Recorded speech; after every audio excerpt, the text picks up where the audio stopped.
호렙산 떨기나무 불꽃 가운데서 모세에게 나타나신 하나님은 내가 선 것은 거룩한 땅이 네 발의 신을 벗으라고 말씀하셨습니다.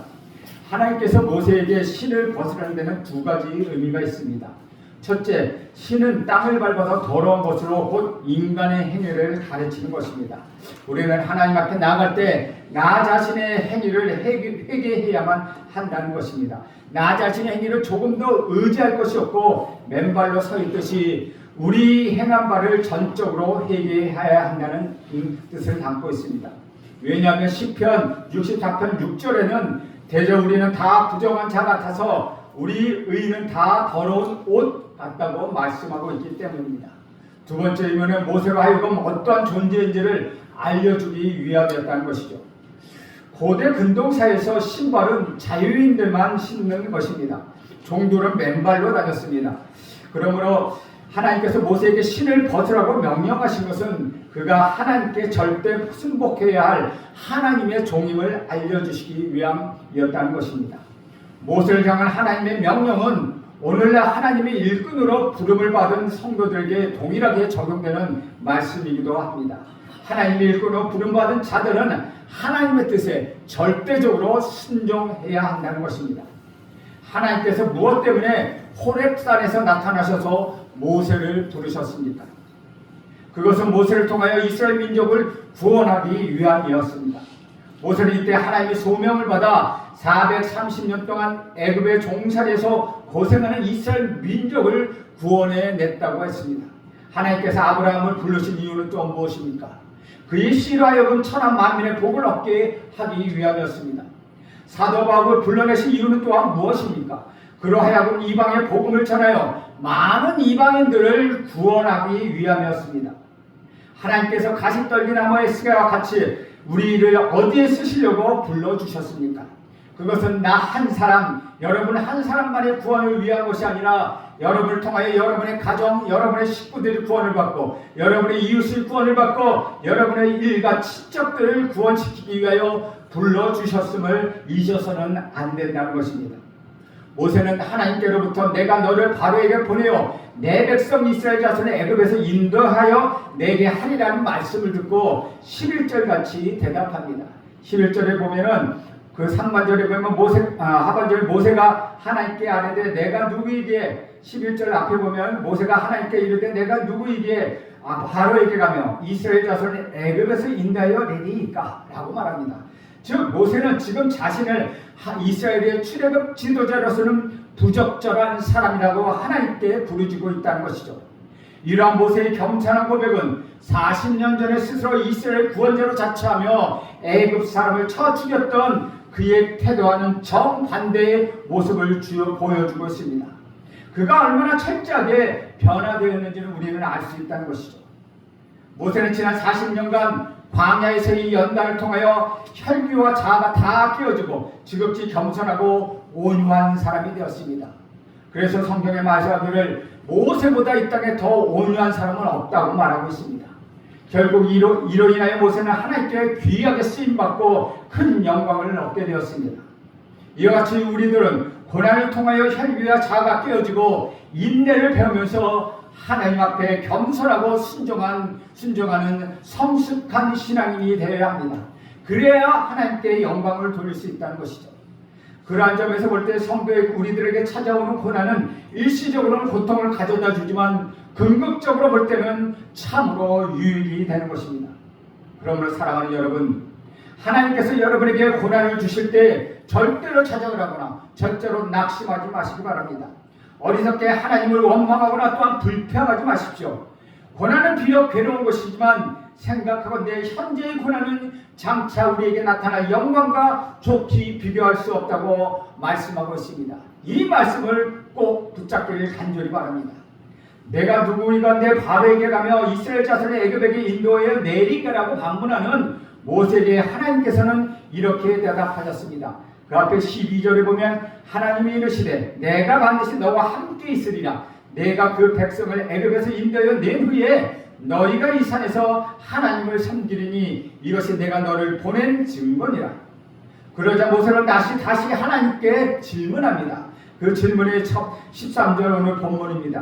모세가 하나님께 아뢰되 내가 이스라엘 자손에게서 이르기를 너희 조상의 하나님이 나를 너희에게 보내셨다 하면 그들이 내게 묻기를 그 이름이 무엇이냐 하리니 내가 무엇이라 그들에게 말하리까. 고려 금동사전에서는 이름을 단순히 그 사람을 부르는 것만 사용된 것이 아니었습니다. 그 이름은 가진 사람의 성격이나 그 사람의 신분을 반영하기도 한다는 것이죠. 따라서 창세기에 보면 그 이름을 통하여 하나님이 어떤 분이신지를 알려주며 하나님께 대한 신앙을 고백합니다.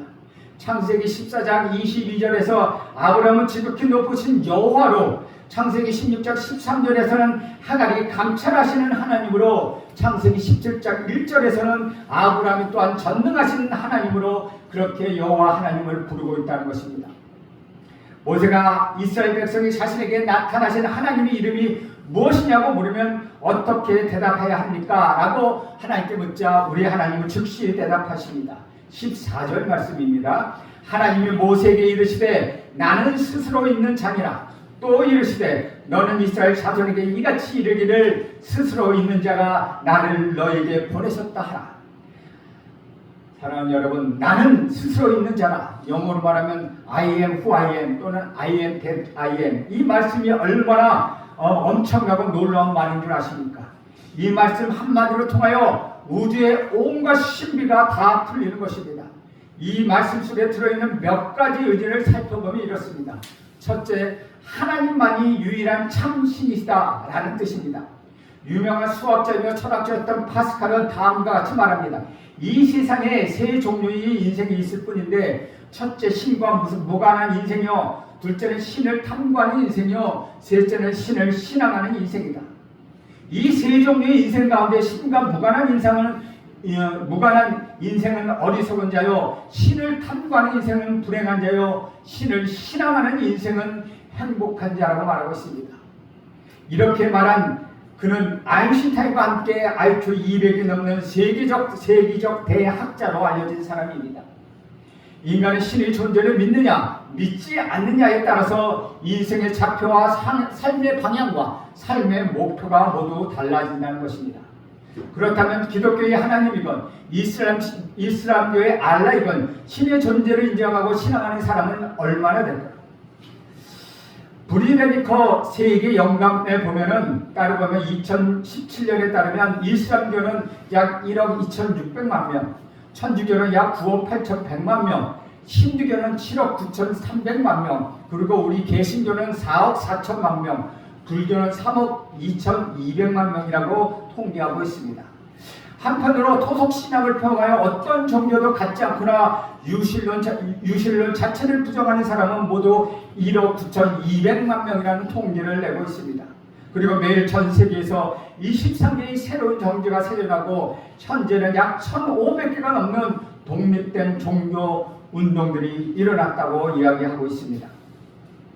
저희 옛날 헬라의 프로타고라스는 세계 여러 곳을 여행하고 나서 왕도, 성벽도, 도시도, 집도, 문서도 없는 마을이 있어도 신이 없는 마을은 찾을 수 없다라고 말하고 있습니다.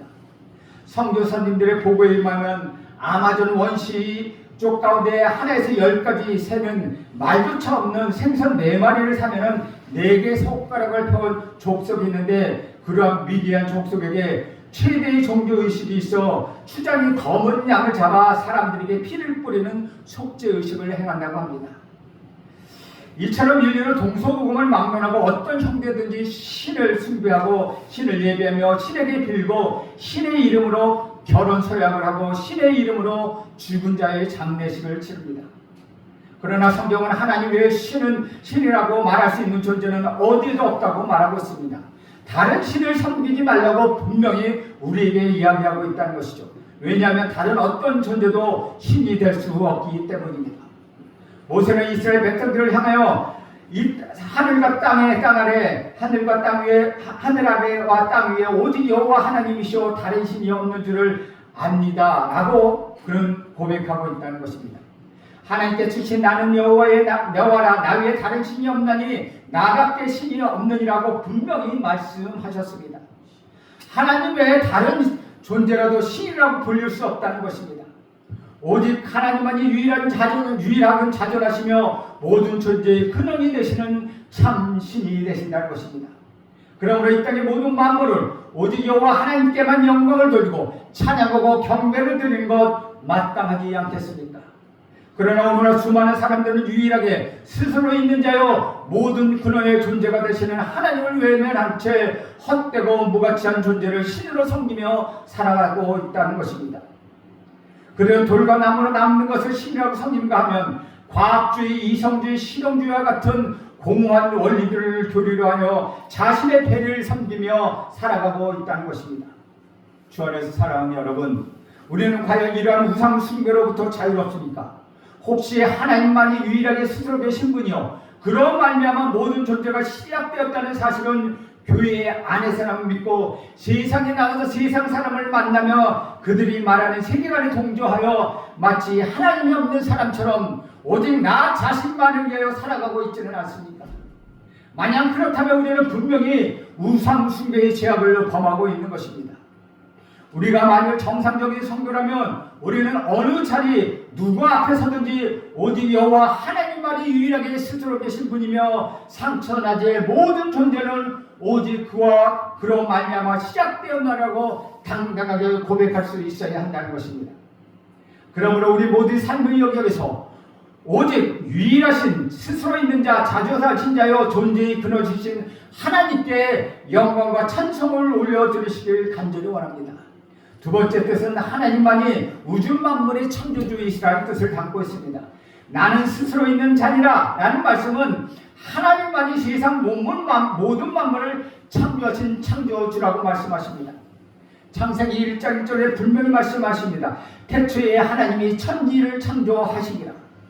즉 하나님께서 천지 만물의 존재의 원인이 되셨다는 것입니다.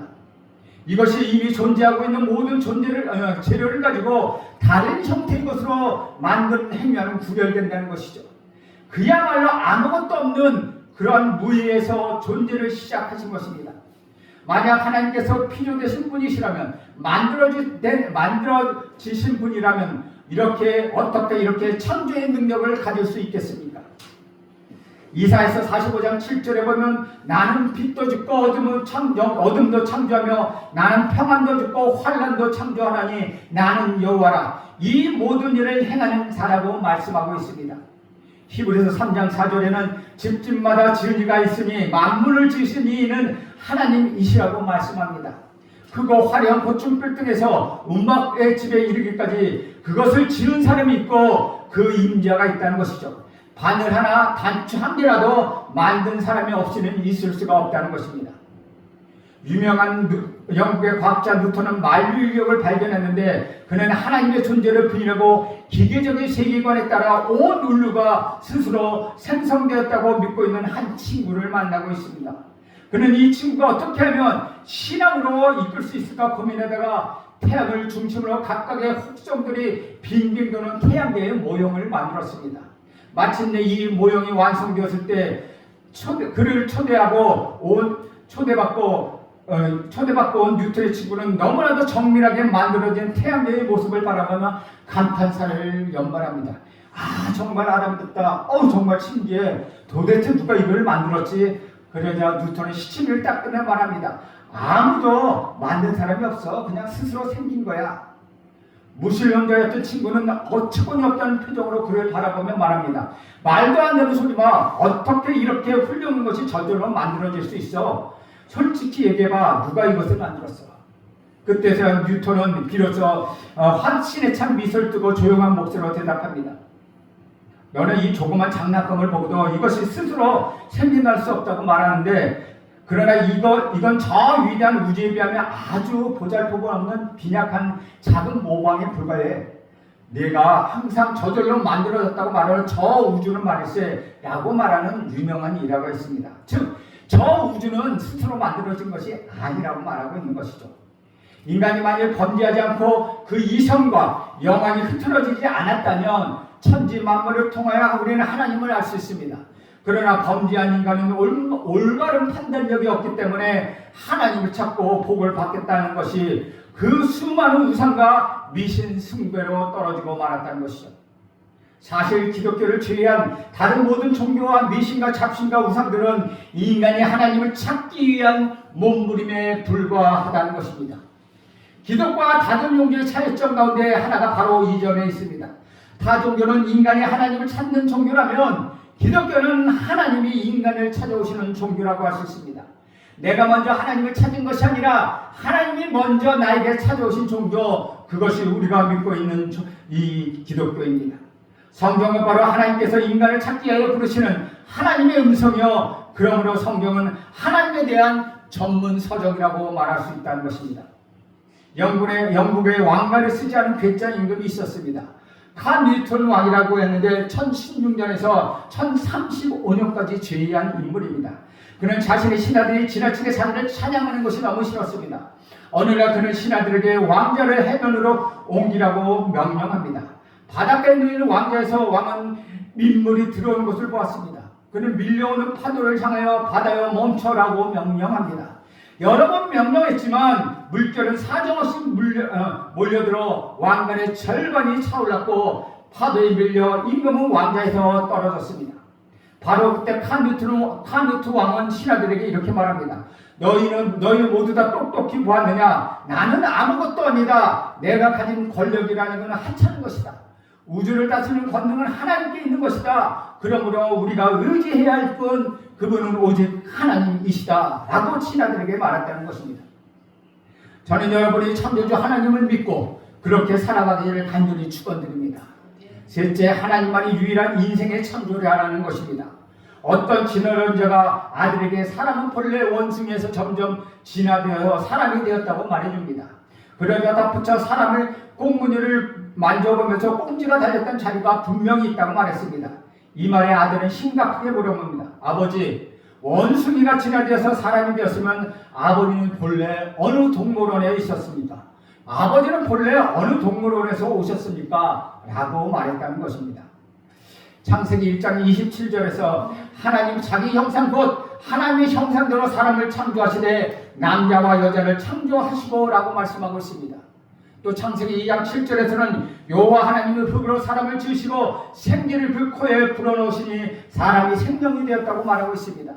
말라기 2장 10절에서는 우리는 한 하나님을 가지지 아니하였느냐, 한 하나님이 지으신 바가 아니냐라고 고백하고 있다는 것이죠. 하나님께서는 영원전부터 스스로 계신 분이십니다. 그러므로 하나님의 존재는 시작이라 없다는 것입니다. 하나님은 스스로 가르쳐 나는 알파와 오메가여 처음과 나중이요 시작과 끝이라고 말씀하십니다. 즉 모든 존재의 시작이며 모든 존재의 나중이시니 영원전부터 영원까지 영원한 미래까지 영원토록 존재하시는 분, 그분이 바로 우리 하나님이시라는 것입니다. 오직 하나님만이 완벽한 독립체이시며 완전히 초월하시며 영원하신 분이십니다. 그에 비하면 인간은 어떤 존재입니까? 인간은 모든 피조물 중에서 가장 나중에 지원받은 존재입니다. 곧 인간은 이미 창조된 것을 의존하지 않고 존재할 수 없는 철저히 의존된 존재라는 것입니다. 우리 하나님이 이 세상의 인간들이 모든 필요한 것을 다 창조하신 후에 제일 마지막 날 인간을 창조하시지 않았습니까?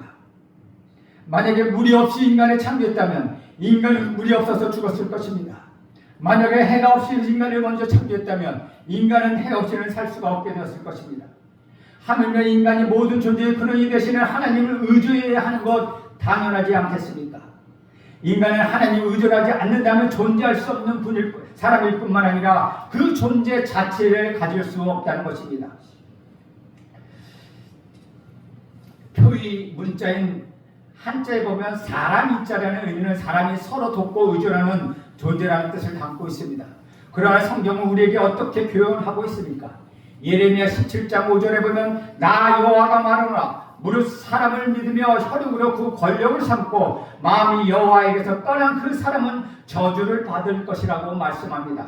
그러나 무릇 여호와를 의지하여 여호와를 의지하는 그 사람은 복을 받을 것이라. 그는 물가에 심기운 나무가 그 뿌리를 강건에 뻗치고 더위가 올지라도 두려워하지 아니하며 그 입이 청청하여 기우는 감은 해에도 걱정없이 결실을 그치지 아니함과 같으니라고 또한 말씀하고 있습니다. 인간은 하나님을 의존하면 의존할수록 그분을 힘입으면 힘입을수록 더욱 복된 삶을 누릴 수 있게 된다는 것입니다. 이와 같이 나는 스스로 있는 자이라는 여러 가지 뜻을 담고 있습니다.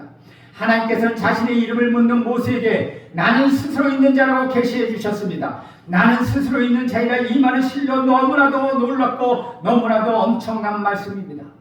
이 말씀을 통하여 우주의 온갖 신비가 다 풀릴 수 있습니다. 나는 스스로 있는 자라는 말을 통하여서 하나님만이 참신이라는 바른 신간을 갖게 되고, 둘째 하나님만이 만물의 창조주라는 바른 우주 기원론을 깨닫게 되고, 셋째 하나님만이 인간의 창조주라는 사실을 통하여 인간의 참 존재 가치와 삶의 목표를 깨닫게 된다는 것입니다. 천지간에 우리가 신앙하고 공경해야 하시는 영원전부터 스스로 계시는 하나님 한 분밖에 없다는 것입니다. 다른 신은 이 세상에 없습니다. 하나님만이 참신이시고 하나님만이 우주 만물의 창조주시고 하나님만이 저와 여러분의 생명을 주관하시는 그 사람을 믿는 사람은, 그것을 믿는 사람은 하나님께 대하여 심상한 태도를 취하지 않는다는 것입니다. 출애굽기 20장 5절 6절에 보면 나 여호와 너희 하나님은 질투하는 하나님인즉 나를 미워하는 자를 죄를 갚되 아버지로부터 아들에게까지 3사대까지 이르거니와 나를 사랑하여 내 계명을 지키는 자에게는 1000대까지 이르게 하리라고 우리 하나님 말씀하십니다. 신명기 30장 19, 20절에도 이렇게 말합니다. 내가 생명과 사망과 복과 저주를 내 앞에 두었은즉 너와 내 자손이 살기 위하여 생명을 택하고 내 하나님 여호와를 사랑하고 그 말씀을 순종하고 또 그에게 복종하라. 그는 내 생명이시며 내 장수이시니라 라고 말씀합니다. 영원전부터 스스로 계신 하나님께서 분명히 살아계셔서 인간의 생사 화복과 가정과 국가의 흥망성쇠를 홀로 주관하신 것을 믿는 사람이라면 반드시 마음과 뜻을 다하여 우리 하나님을 공경하고 하나님을 사랑하고 하나님을 신뢰하고 하나님께 감사드리며 하나님의 뜻을 쫓아 살아가야 하지 않겠습니까? 그리하여 1000대까지 복을 받는 여러분 모두가 되시길 바랍니다. 여러분의 후손들이 다 그렇게 되기를 간절히 원합니다. 여러분의 후손의 후손까지 1000대까지 우리 하나님이 복 주신다고 말씀하셨다니 그 말씀을 붙들고 하나님만 오로지 스스로 계신 자, 나 창조주 하나님을 믿고 나가시는 저와 여러분들을 축원드립니다. 기도하겠습니다. 하나님, 오늘은 하나님이 어떤 분이신가를 배웠습니다. 하나님의 나는 스스로 있는 자라고 말씀하신 그 하나님의 뜻을 따라 우리 하나님만 경배하며 하나님만 믿고 하나님만 따르며 하나님께 순복하는 우리 모두가 되게 하옵소서. 예수님의 이름으로 기도합니다. 아멘.